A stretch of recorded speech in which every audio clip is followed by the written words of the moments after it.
26 जानेवारी आणि त्या दिवशी अचानक सगळीकडे बातम्या आल्या. सोशल मीडिया इन्फ्लुएन्सर आणि कंटेंट क्रिएटर प्रथमेश कदमचं निधन झालं. इन्फ्लुएन्सर आणि रील स्टार प्रथमेश कदमचं निधन झालंय. वाचवणारा प्रथमेश कायमचा शांत झाला. प्रथमेशला असं काय झालं होतं असा प्रश्न सगळ्यांनाच पडलाय. पण नेमकं प्रथमेशला काय झालं होतं तेव्हा? जेव्हा डॉक्टर बोलायला लागले की मॅडम तुम्ही आता देवाला प्रार्थना करा, त्यावेळेला मला शॉक बसला खूपच. एवढं काय झालं डॉक्टर, चान्सेस कमी आहे त्याचे. सोशल मीडियावर आणि भरपूर न्यूज पोर्टलवर सुद्धा आपण बघितलं की त्याच्याबद्दल भरपूर अफवा उठवल्या गेल्या. अफवांचा बाजार झाला. विनाकारण काहीही तुम्ही बोलता, म्हणजे उचलली जीभ लावली टाळायला. पण हे चुकीचं आहे ना, अशी अफवा नका. तुम्हाला माहिती होतं का काय आहे काय नाही ते. माझे फॅमिली, त्याचे चाहते सर्वांनी एवढे नवस केले होते ना, भरपूर जण सगळ्यांनी नवस केलं. तू नवस ऐकले असतेच ना, एकेकांचे असे नवस होते ना, रडायला आलं असतं एवढं याचे. तर मी म्हटलं डॉक्टर प्लीज काही करा, पण त्याला वाचवा, फक्त एवढंच आहे.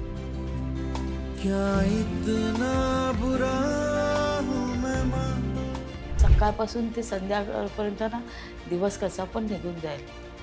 रात्रीच्या वेळेला ना खूप त्रास होतो ग, खूप. आणि तो कसा 24 तास घरात आणि घरात मम्माचा पदरच असं त्याचं सारखं कुठे. प्रथमेशनेच मला उभं केलं आणि शेवटपर्यंत उभंच ठेवलंय त्याने मला आता. तर की त्याला तेवढंच बघायचं की तू मम्मी तू पुढे जा, मी तुझ्या पाठीशी आहे. एवढंच आता माझं तेवढं स्वप्न आहे सायली, की माझ्या प्रथमेशच्या जेवढ्या इच्छा आहेत तेवढ्या मी पूर्ण करणार शेवटपर्यंत, जीव असेपर्यंत. सगळं म्हटलं असं का केलं देवाने, कशाला त्याला माझ्या पोटी पाठवायचं, एवढीसा विषय घेऊन असे विचार येतात. असं अर्धवटच त्याला घेऊन गेलं. तर काकू तुमची सून किती भाग्यवान असेल, किती लक्की असेल, असं बोलत राहायचं. आता मी त्यांना विचारते, आता तुमची काकू किती भाग्यवान आहे बघा आता तुम्ही.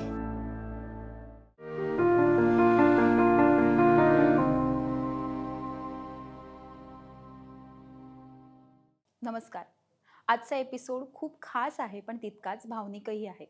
सोशल मीडियावर आपल्या साध्या, प्रामाणिक आणि आईसोबतच्या गोड नात्यामुळे लाखो लोकांच्या मनात घर करणारा आपला प्रथमेश आज आपल्यात नाही, पण त्याच्या आठवणी, त्याचं प्रेम आणि त्याची ऊर्जा अजूनही प्रत्येकाच्या मनात जिवंत आहे. आज आपल्यासोबत आहेत त्यांच्या आई आणि त्याची लाडकी बहीण, ज्यांनी एक यशस्वी इन्फ्लुएन्सर नाही तर एक प्रेमळ, संवेदनशील मुलगा घडवला, एक भाऊ घडवला.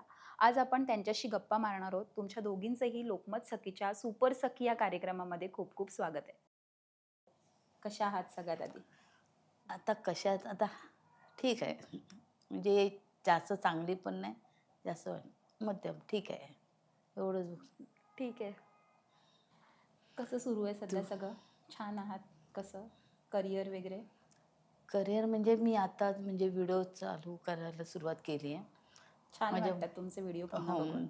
तर माझ्या मुलाचं पण स्वप्न होतं की मम्मी तू पुढे जा, मी आहे. मग ते व्हिडिओ आता मी टाकते करून, तर खूप सपोर्ट मिळतं आहे म्हणजे असं. पण वाईट वाटतं काय माहिती आहे, ज्याच्याबरोबर मी व्हिडिओ करत होती तो आता माझ्याबरोबर नाही आहे ना, तर एकटीला व्हिडिओ करताना खूप म्हणजे वाईट वाटतं ग, खूप वाईट वाटतं. समजू शकतो आईची भावना. कारण कंटेंट म्हणा, कुठे काय म्हणा, तर तो प्रथमेशच माझा सर्वस्व होता. आता तो नाही आहे तर आता कंटेंटचं हळूहळू म्हणजे चालू करते मी आता. म्हणजे केले आहेत, 1-2 टाकले, तरी पण परत असं वाटत नाही की रेग्युलर टाकावं असं. पण त्यासाठी मी रेग्युलर करणार आहे दररोजच्या. आता आपण सुरुवात करतोय इंटरव्ह्यूला. आपण प्रथमेशबद्दल पण बोलणार आहोत पुढे. पण जेव्हा प्रथमेशचं हे सगळं झालं त्याच्यानंतर सोशल मीडियावर आणि भरपूर न्यूज पोर्टलवर सुद्धा आपण बघितलं की त्याच्याबद्दल भरपूर अफवा उठवल्या गेल्या. अफवांचा बाजार झाला. याबद्दल काय सांगायचं तुम्हाला? अशा सिच्युएशनमध्ये आपण कशी लढाई लढली पाहिजे?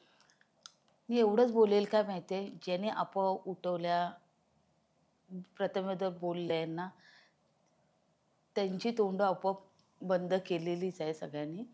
पण एवढंच मी बोलेल की खोटा आपोआप उठवू नका.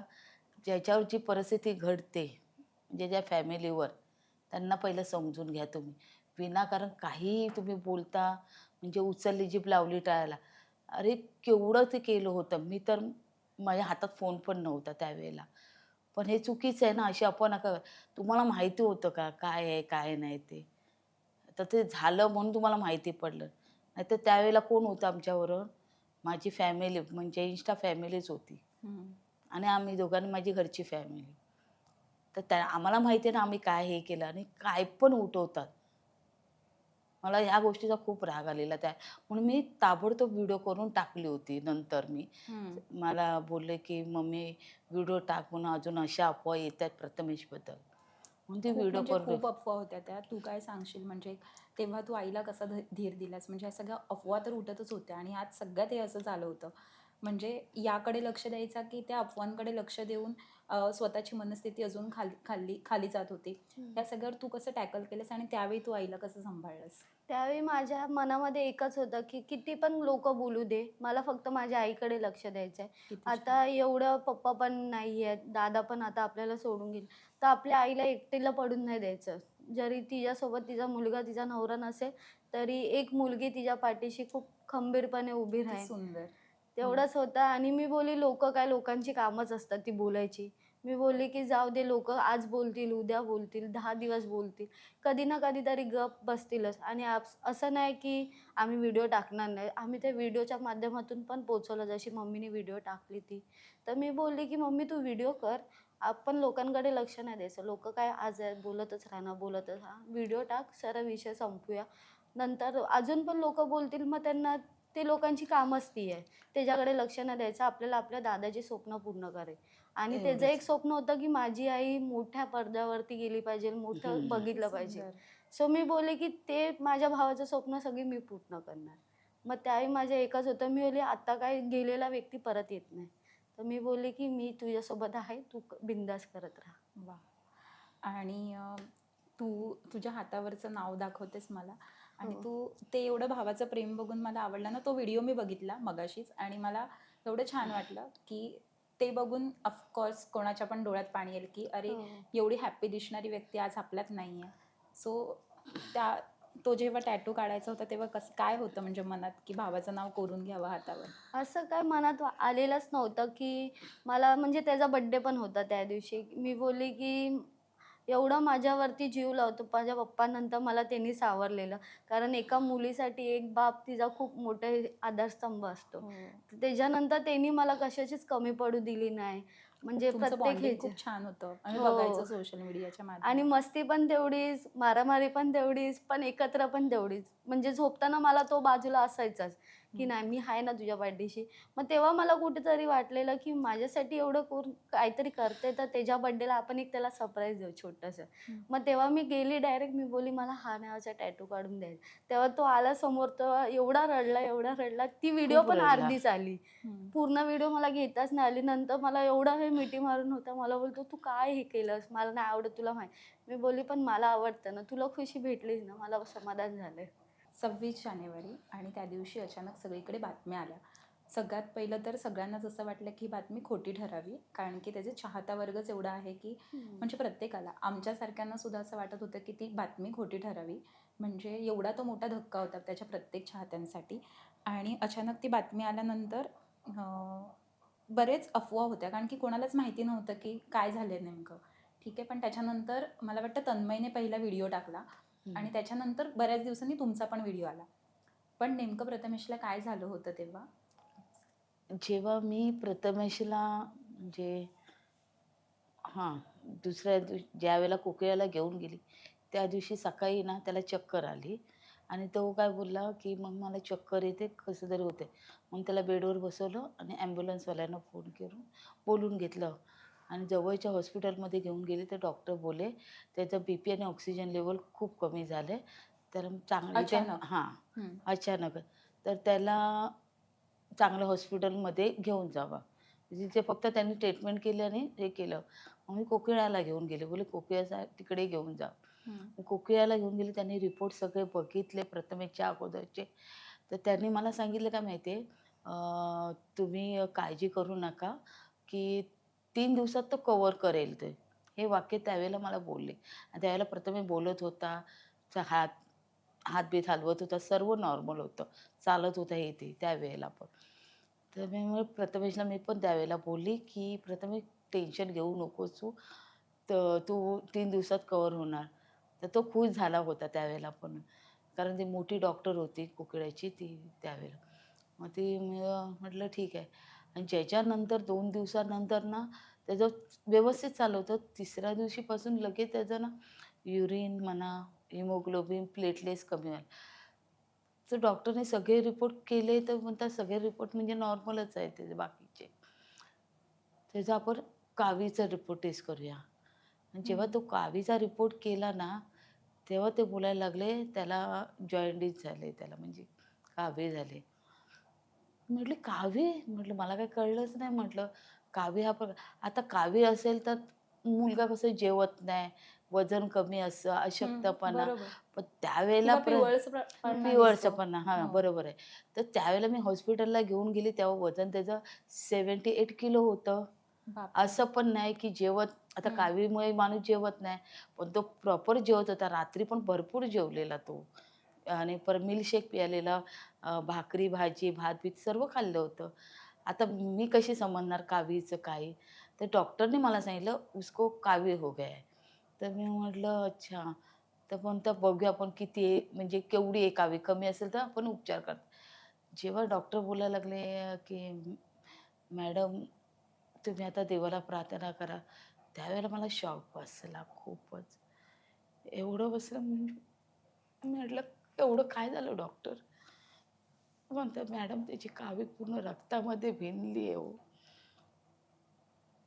चान्सेस कमी आहे त्याचे." मी म्हटलं, "डॉक्टर काहीतरी उपाय असेल ना?" म्हणतो, "आम्ही जेवढे उपाय करू तेवढे करू." चालू आहेत त्याच्याबद्दल. पण एकदा रक्तातली कावीळ शरीरात भिनली तर माणूस शक्यतो नाही होत. तर आम्ही कारण ते डॉक्टर लोकं आम्हाला ओळखत होती. म्हणजे साधारण जे होते ना जिथे काम करणार, तो स्टाफ आम्हाला चांगला ओळखत होता प्रथमेशला आणि मला. त्यावेळेला ते बोलले, की "तुम्ही आता देवाला प्रार्थना करा."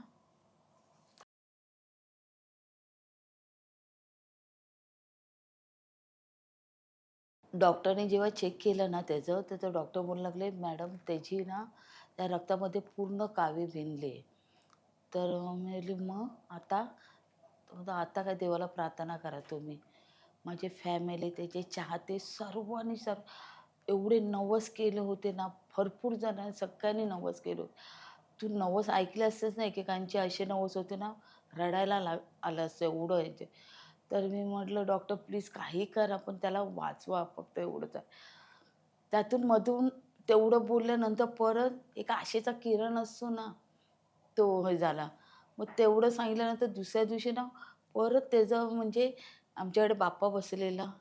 तेव्हाच होता गणपती? हां, तेव्हाच होता. हां. ओके. हां, तर बाप्पानी जाता चमत्कार केला असं असं मला वाटतं. त्या दिवशी मग गणपती आले आणि दुसऱ्या दिवशी निघाले ना, त्यावेळेला मी हॉस्पिटलमधून घरी निघाली होती. मुलगी थांबली होती. तर मुलीने मला फोन केला, "मम्मी, दादाने ना डोळे उघडले, हात हलवले, पाय हलवले, बघत होता माझ्याकडे."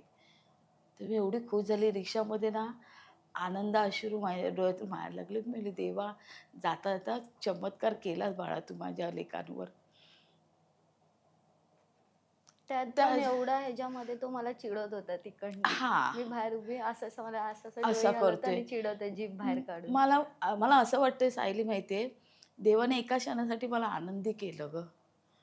तो तेवढा चमत्कार बघावा म्हणून. माझी लेक त्याच्याजवळ होती, मी रिक्षामध्ये होते, आम्ही तिघांचंच आमचं हे होतं. हं. त्यावेळेला तिने मला फोन करून सांगितलं ना असं, तर ती मला एवढी खुश झाली, ती एवढी खुश झाली, रडायला लागली ती पण, मी पण रडायला लागली. आणि परत 2 दिवसांनी परत त्याचं चालू झालं परत. मग काहीच नाही. मी म्हटलं आता काय डॉक्टर म्हटलं, डॉक्टर म्हणले जेवढे प्रयत्न करायचे तेवढे आम्ही केले.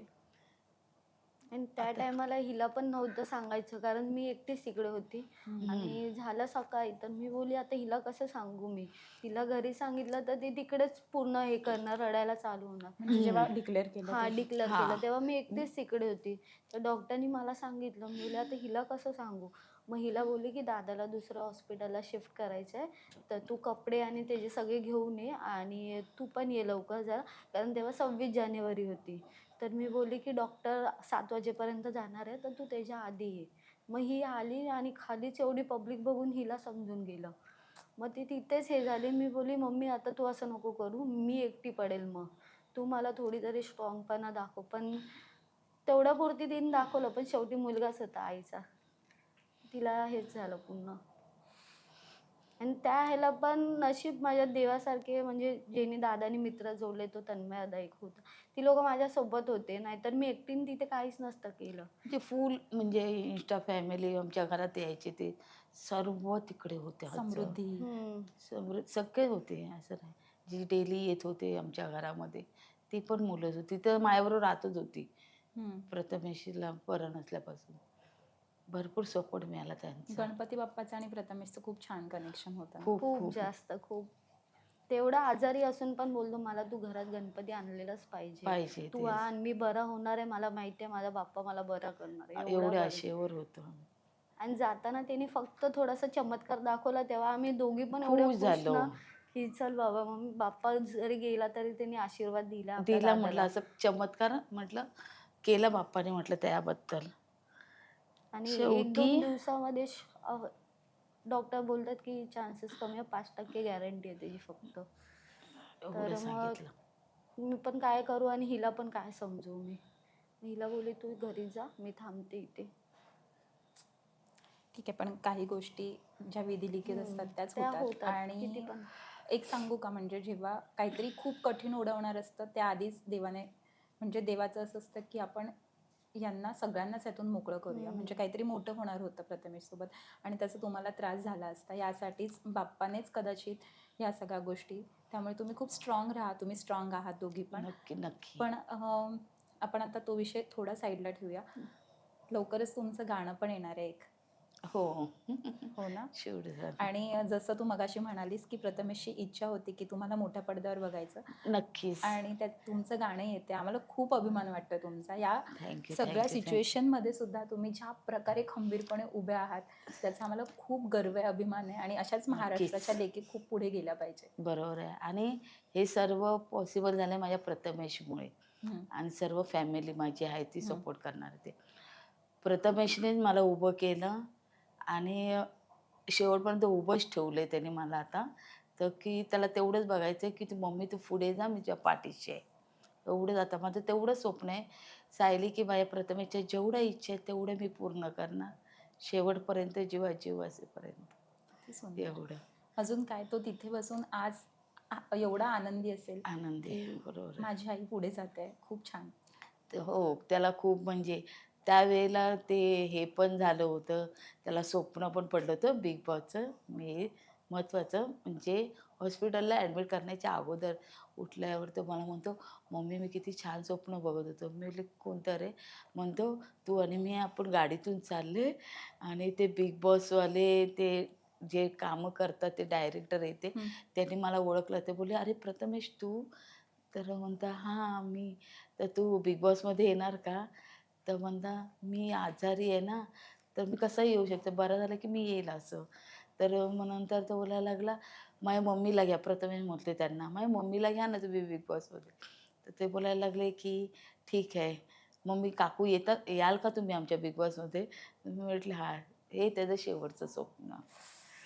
एवढं आहे, पण त्याचं आज हे आपल्या झालं. इंटरव्ह्यूच्या माध्यमातून आपण बिग बॉस पर्यंत ही बातमी पोहोचवूया की पुढच्या सीझन नाही. मध्ये काकूंना बिग बॉस मध्ये यायचंय आणि आम्ही सगळं नाही. सपोर्ट करणार काकींना बिग बॉस मध्ये येण्यासाठी. नाही. आणि माझं खरंच आव्हान आहे की काकींचं हे स्वप्न लोकमत सखी पूर्ण करेल.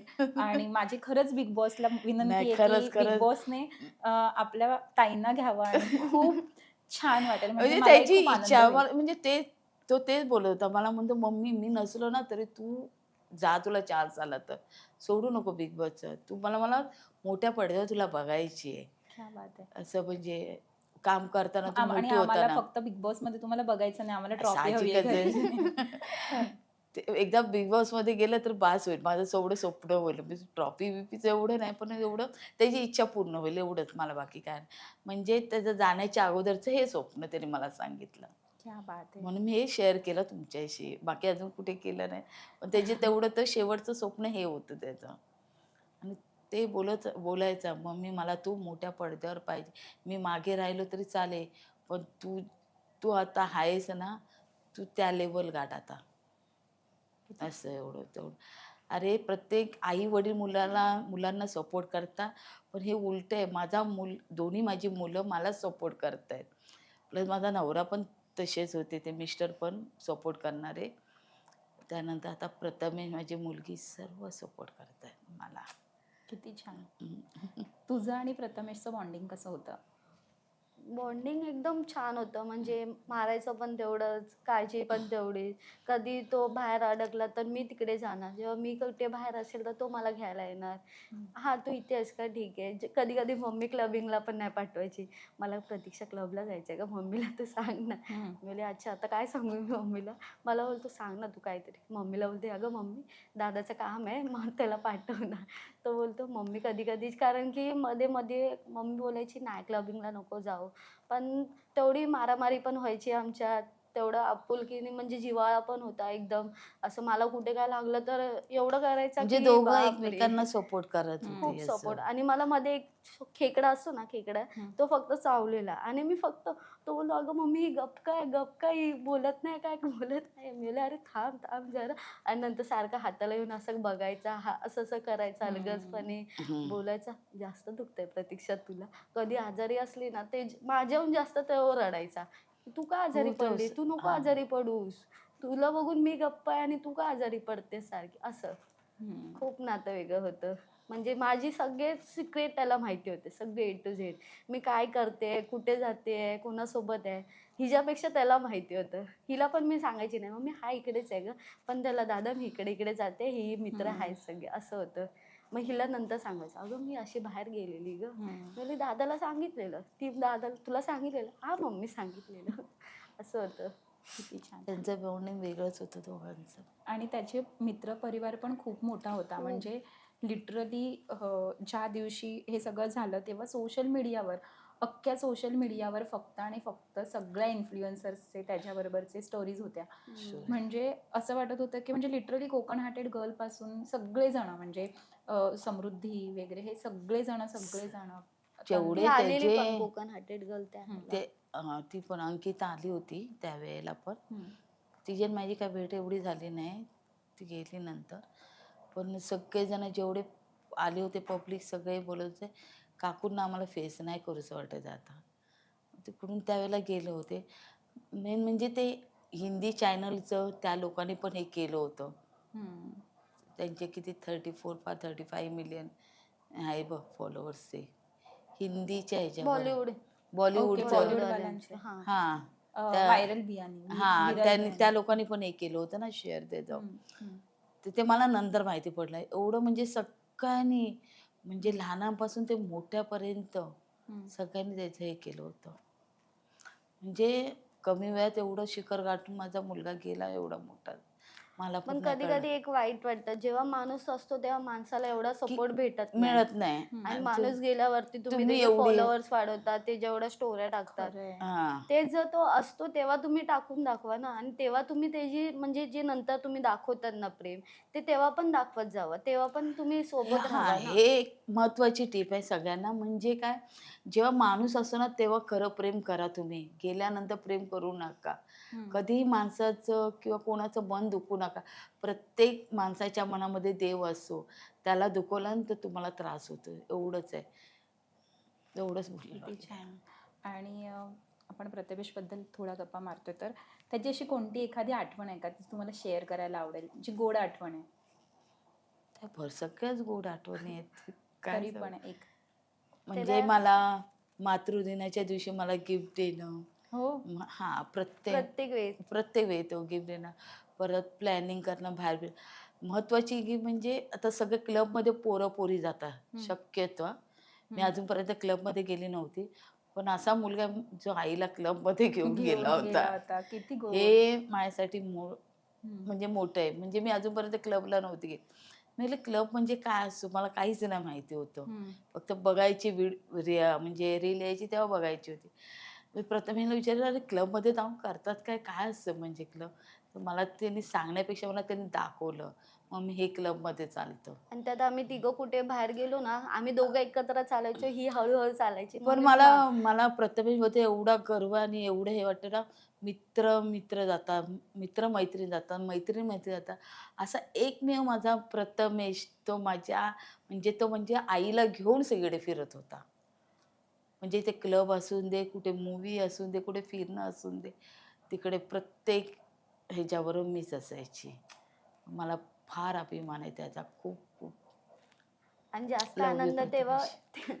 तेव्हा व्हायचा की हिला हिला ओळखायचे आणि तो असा राहायचा ना, अरे तेव्हा मम्मीला ओळखतात आपल्या, तेव्हा मम्मीला ओळखतात त्याला आपण तेव्हा दोघे प्राऊड इथे. फील व्हायचं. तेव्हा आम्ही दोघं असे बसून राहायचो.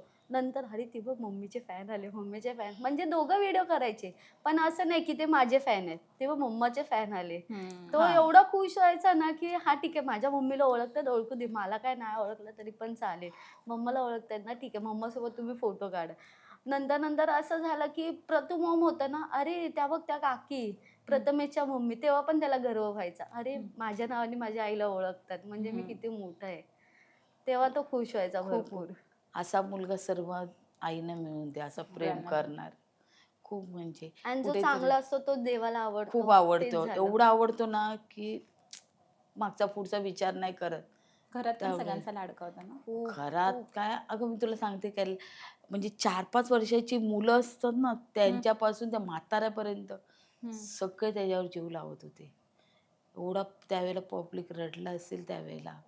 खूप आणि अजून पण लोकांना विश्वास होत विश्वास नाही नाही, की अजून तो म्हणजे त्याचं येतात झालं मी नाही. तुला सगळे पहिलंच म्हणजे म्हणाले की ती बातमी खोटी ठरावी प्रत्येकाला वाटत होतं त्या दिवशी. तेच. तू तुझ्या दादाचं असं कोणतं स्वप्न आहे जे तुला पूर्ण करायचं? त्याचं एक म्हणजे स्वतःचा डान्स क्लास ओपन करायचा होता त्याला. हो, तो डान्स करायचा. हा, तो डान्स म्हणजे तो शिकवायचा पण आणि तो लीडला पण डान्स करायचा. मोरया कलावंश म्हणून त्याचा एक डान्स ग्रुप होता, त्यात तो लीड करायचा. म्हणजे त्याचं एक स्वप्न होतं की तो डान्स क्लास तरी ओपन करेल, नाहीतर स्वतःचा बिझनेस तरी चालू करेल. सो आता माझा फोकस हिला पण मोठं करणं आहे आणि त्याचं एक ते स्वप्न आहे ते पण मला पूर्ण करायचं. भले माझी स्वप्न मागे राहिली तरी चालेल, मी नंतर करेन. पण माझ्या भावाचं ते छोटंसं एक शॉप ओपन करायचं, ते मला किती पण काय पण झालं तरी मी करणार. वाव, आणि आम्ही एवढंच सगळे होतो तुझ्यासोबत त्या प्रवासात. नक्की. आणि आता जसं आपण प्रथमेशबद्दल बोलतोय तसं तुमचे मिस्टर सुद्धा नाही आहेत. सो तो एक सुद्धा संघर्ष होता आणि तेव्हा तुम्हाला प्रथमेशने सावरलं होतं. सो नक्कीच. तो संघर्ष कसा होता आणि तेव्हाचा तो पिरियड तुमच्या दोघींसाठी कसा होता? त्यावेळेला कसं माहिती आहे, मिस्टर गेले म्हणजे ते पण चालता बोलता, म्हणजे करोनामध्येच होते. म्हणजे त्यांना करोना नव्हता झाला, त्यांना अटॅक आला होता. ते पण आपल्या घरामध्ये 7 वाजता नाश्ता केला, फिरले आणि नंतर त्यांना श्वास घ्यायला त्रास झाला. मग जवळच्या इस्पितळात गेलं, तिथे ICUमध्ये नेलं. तोपर्यंत डॉक्टरने म्हणजे घरापासून ते त्यांचं होईपर्यंत 20-25 मिनिटामध्ये सगळं झालं होतं. ते पण मला म्हणजे शॉकिंग होते. त्यानंतर नंतर मी ICUमध्ये होते. मला तुम्ही धक्का, हां, 12व्याच्या टायमाला ही ICU मध्ये होती 12वीच्या पप्पांच्या. अगोदर म्हणजे 10व्याला. हां, म्हणजे त्यांचं झाल्यानंतर 5-6 दिवसांनी मला त्रास झाला. मग मी ICUमध्ये होती. मला काय माहितीच नाही. 12वीच्या अगोदर मला आणलं ते. मग डॉक्टर बोलायला लागले, ह्यांना कुठेतरी लांब घेऊन जा, जेणेकरून ह्यांना त्रास जास्त फील होतो. होतील थोड्याशा. तेव्हा मला प्रथमेशने मग बोलला गावी जाऊया. त्यावेळेला करोना पण होता. बरं. मग नंतर कुठे जाणं पण शक्य नव्हतं म्हणून आम्ही गावी होतो 2-3 महिने. तेव्हा पण फोन मला दिला नव्हता. त्यावेळेला पण तेच. फोन पण नव्हता दिला. मग गावी 2-3 महिने राहिलो. नंतर आलो. मग मला प्रथमेशने हळूहळू, प्रथमेश बोलायचा, "मम्मी चल व्हिडिओ करा, तुझं मन दुसरीकडे रमवेल." तर मी म्हणले, "प्रथमेश थांब जरा, वर्ष होऊन दे, वर्ष झालं की करूया." मग वर्ष झाल्यानंतर मग प्रथमेशबरोबर परत स्टार्ट केलं Instaला. मग ते प्रथमेशचा हात पकडून एवढी पुढे आली ना, ते एवढं म्हणजे स्वप्न माझं चांगलं चाललं होतं, तर एवढं म्हणजे जग जिंकल्यासारखं झालं होतं मला त्यावेळेला. Instaवर आम्ही दोघं व्हिडिओ टाकत होतो. म्हणतात ना, दुधामध्ये ह्याचा मिठाचा खडा पडतो, तसं झालं. नजरच लागली आणि हे पूर्ण आता अर्धवटच राहिलं. एवढं म्हणजे आई मुलाचं, देवाला पण मी ते बोलते, काय मी चूक केली होती की माझ्या मुलाला तुम्ही एवढ्या लवकर हे केलं. एक प्रकारे नजर पण बोलू शकतो आपण. असं असं मी निशब्द आहे म्हणजे ह्या सगळ्यासाठी ती सिच्युएशन मी समजू शकते. आणि खरंच आहे म्हणजे कोणावरच ही परिस्थिती येऊ नये अशी नाही, नाही. परिस्थिती जेव्हा ती ओढवते तेव्हा ते किती त्रास. नवऱ्यानंतर मुलाचा सपोर्ट असतो, तर त्यांनी तेवढं कव्हर केलं. 3-4 वर्ष कव्हर माझ्याबरोबर होता. आता मुलाला पण घेऊन त्या माऊलीवर काय कोसळणार सांग बघू. एवढं मी हे करते ना सायली, तुला सांगते सकाळपासून ते संध्याकाळपर्यंत ना दिवस कसा पण निघून जाईल. पण रात्रीच्या वेळेला ना खूप त्रास होतो ग, खूप. आणि तो कसा 24 तास घरात आणि मम्मा, घरात मम्मा, मम्माचा असं. पदरच असं त्याचं सारखं कुठे. तुला माहिती आहे ना, मी तुला आता बोलली ना, मित्र मैत्रिणी फिरतात हे, पण हा मुलगा असा एकमेव की तो आईला घेऊन फिरवत होता फक्त.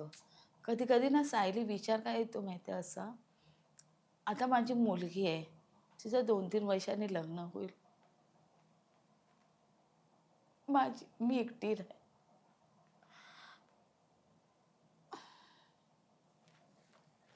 गप्प आहे, मी आहे ना. रडू नका, शांत. तर असं विचार रात्रीचा म्हणजे असे विचार येत राहतात ना, मी झोपलं ना की सगळं म्हटलं असं का केलं देवाने, कशाला त्याला माझ्या पोटी पाठवायचं, एवढीसा विषय घेऊन असे विचार येतात. असं अर्धवटच त्याला घेऊन गेलं, खूप त्रास होतो. देवाला जरा पण पाझर फुटला ना माझ्या बाबतीत, का मला 17-15 पण नाहीत मुलं, एकच होता माझा मुलगा.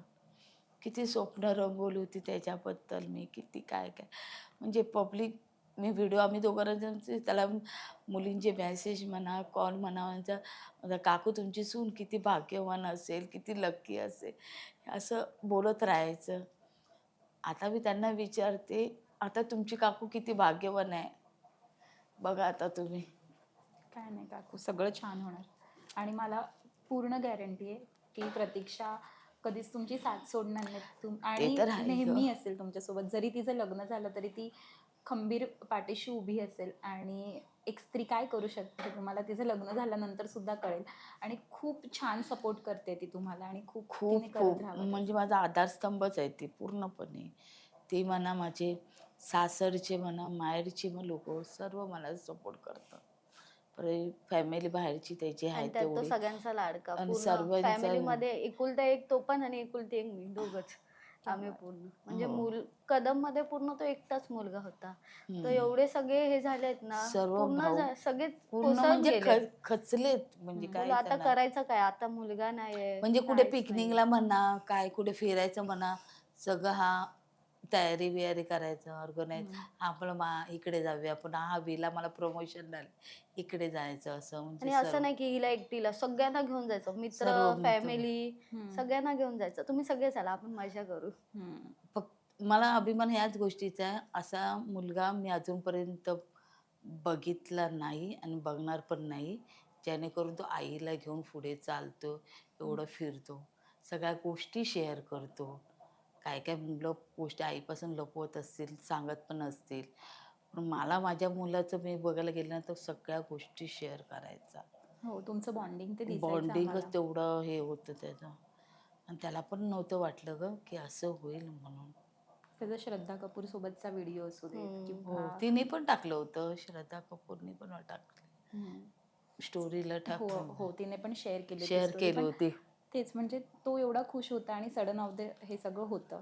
ठीक आहे, पण आयुष्यात पुढे जाण्यासाठी खूप गरजेचं आहे. आणि मला तुम्हाला बघून हेच म्हणायचं की तुम्ही ज्या प्रकारे आता उभ्या राहिल्यात आणि ज्या प्रकारे त्या प्रत्येक महिलेला तुम्ही काय सांगाल ज्याच्यावर अशी परिस्थिती. कारण आपण फेमस आहोत किंवा आपण प्रसिद्धीच्या झोकात आहोत म्हणून आपल्यासोबत भरपूर लोक असतात, पण अशी भरपूर महिला असतात गावाकडच्या ठिकाणच्या किंवा कुठेही, जिथे फक्त मुलाचा आधार असतो. आणि जेव्हा असं मुलाचं छप्पर निघून जातं किंवा असा आधारस्तंभ निघून जातो, तेव्हा तुम्हाला काय त्या महिलांना सगळ्यांना सांगायचं आहे, कसं एवढंच सावरलं पाहिजे? मी सगळ्या महिलांना सांगेन, ज्या अशा एकट्या असतील किंवा त्यांच्या जोडीला कोण मुलगी असेल, नाहीतर नवरा असेल काय, पण तुम्ही काळजी करू नका, स्वतःला सावरा आणि काहीतरी कशामध्ये तरी मन रमवा तुम्ही, जेणेकरून आपण त्या मुलाचं स्वप्न काय असेल ते आपण पूर्ण करू. आणि जगाचा विचार तर अजिबातच करायचा नाही. जग आपल्याला पोसायला येत नाही का, आपल्याला मदतीचा हात कोण पटकन देत नाही, तर त्यांचा विचार करू नका.